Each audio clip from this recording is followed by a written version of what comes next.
Hey everybody, welcome back. My name is lukemick and this is my review for Birdman. So Birdman is the new movie directed by a man who I don't know how to pronounce his name, so I'm not even going to try to, but basically it's that new movie that stars Michael Keaton, Edward Norton, Emma Stone, Naomi Watts, Zach Galifianakis, and a lot of other people, and honestly, Birdman's a really good movie. Now, it's basically about Michael Keaton. He played a superhero back in the late 80s, early 90s, and he kind of had a falling out with Hollywood. His career just kind of went nowhere after that big superhero phase, and he's now like 60 years old, and what he's trying to do in this movie is get a play on Broadway. He's trying to write, direct, and star in this play and work and deal with all these very difficult to work with actors such as Edward Norton, and Michael Keaton's having a really hard time doing this, his character that is, and he kind of starts to go insane a little bit, and this movie is a great psychological analysis of this character, and I thought that Birdman was awesome. First of all, Michael Keaton's performance is stellar. He gives one of the greatest performances of the year, just like J.K. Simmons in Whiplash.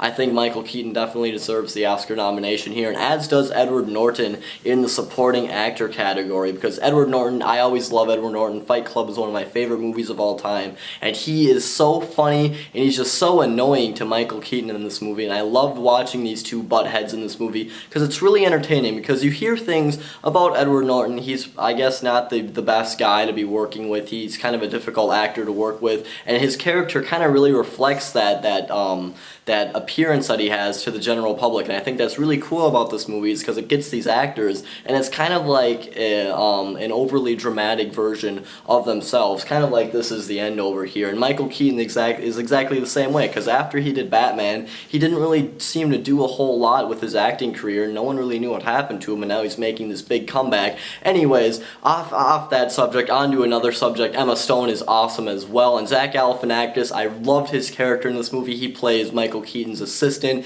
and I thought he was really funny. And this movie is, I'm almost positive that it'll win the Oscar for Best Directing, because this movie, it kind of creates the illusion that the whole thing is done all in one shot. The camera is just always moving around, the movie is just full of energy, and it's directed with a lot of fire, and I thought the direction in this movie was just jaw-dropping. I definitely think it will win the Oscar for Best Picture, and the soundtrack to this movie is awesome as well. It has a lot of kind of lagging drum beats, and the drums are always going in this movie with fills, and the crash cymbal, and the open hi-hat. I thought this movie had a really great soundtrack, and it really fit the kind of schizophrenic tone of this character and the entire movie as a whole. I thought Birdman was very impressive. I really liked it. I'm going to give it 4.5 out of 5 stars. Definitely one of the better movies of the entire year, and I'll be happy to see it in the Oscar season, the contenders, and I don't know what I'm trying to say when I talk like that, but anyways, you guys, Birdman's really good. I definitely recommend you guys going to go see it. It's very good.